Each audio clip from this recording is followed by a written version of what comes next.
И покрај тоа што понуди да ја плати највисоката политичка цена, оставки од премиерската и партиската функција, Тереза Меј се уште е далеку од обезбедување на потребната поддршка за договорот за напуштање на Унијата.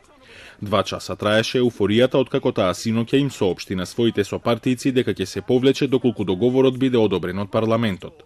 Дел од нејзините опоненти во партијата и парламентот најавија дека ќе го поддржат договорот, но Северноирската унионистичка партија ги урна надежите на сите. But now we're in a situation where we cannot sign up to the withdrawal agreement, and it's all because the Prime Minister decided to go for that backstop way back in December of 2017. 8 предлози за алтернативни начини за комплетирање на Брекзит беа исто така отфрлени од пратениците на необврзувачко гласање, создавајќи безизлезна ситуација за процесот.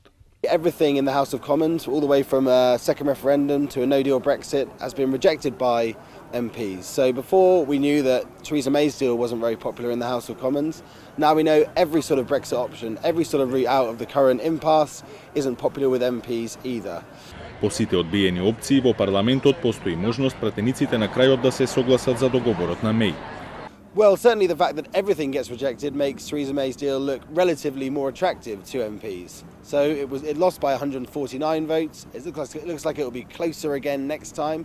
Извори од британската влада велат дека Меј утре ќе се обиде по трет пат да го протне договорот низ парламентот и нејзината намера е доколку овој пат биде одобрен, таа да поднесе оставка на 22 мај. Ако парламентот и по трет пат го отфрли договорот со големо мнозинство, тогаш Британија нема јасен план Б. На маса се сите опции, не се исклучува ниту втор референдум, ниту предвремени избори.